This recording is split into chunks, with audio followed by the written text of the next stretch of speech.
When President Obama visited Sweden last year, he expressed his admiration for the Swedish model.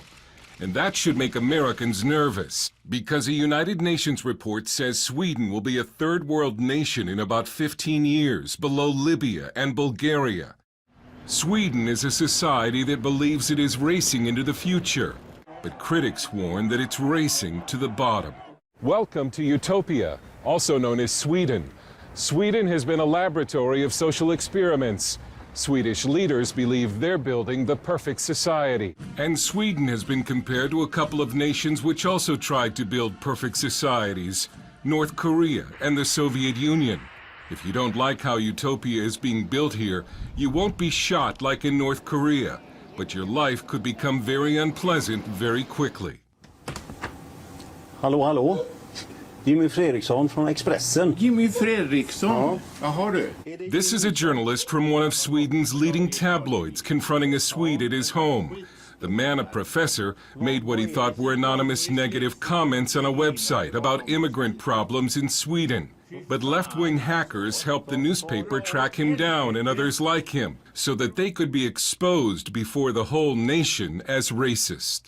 This man, a manager, was fired because of it. Sweden's leftist establishment and media believe a cornerstone of their perfect society is multiculturalism, large-scale immigration from some of the poorest, most backward nations on earth. And Swedes who disagree with that plan risk being labeled racist, fascist, even Nazi. The rules of the game in Sweden is to avoid being hostile to immigration. It's the most important point to prove that you're friendly towards foreigners, you're friendly towards immigration. Danish journalist Mikael Jalving is author of the book Absolute Sweden. It's all about whether or not you can be said to be hostile to immigration.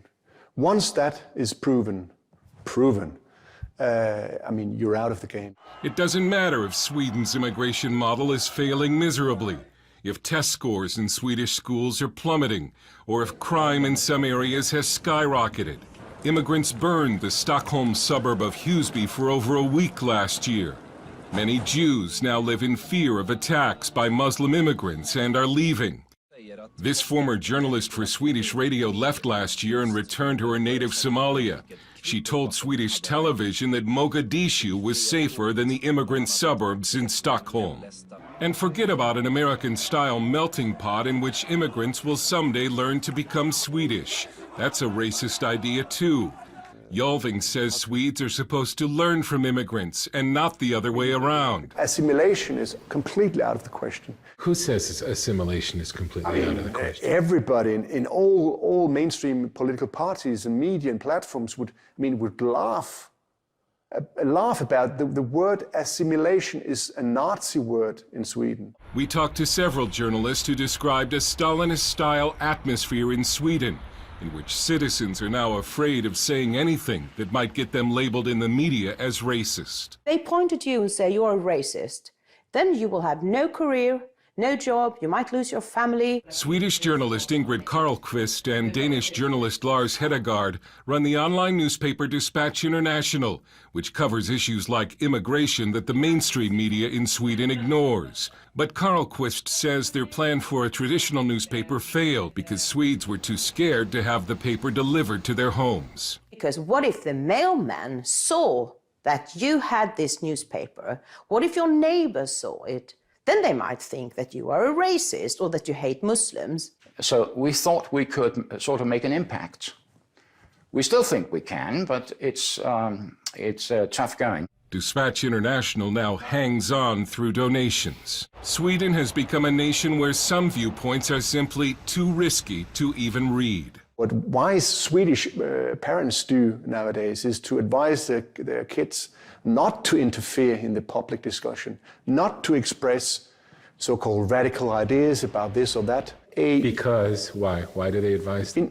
Because they're afraid whether or not this is... their kids won't get work? Yeah, it'll harm them. That is a very bad situation because you live then in a country where you cannot solve any problems. You cannot even you cannot even mention the problems. Hedegaard, a Dane, was nearly killed last year in Copenhagen by an immigrant who came to his door and fired a gun at him. Karlqvist, a Swede, has decided to leave Sweden because of the persecution of those who dissent. Sweden is not going to become a third world nation tomorrow, but according to one report, one day it will. We had a perfectly good country, a rich country, a nice country, and in a few years' time, that country will be gone. Dale Hurt, CBN News, reporting from Sweden and Denmark.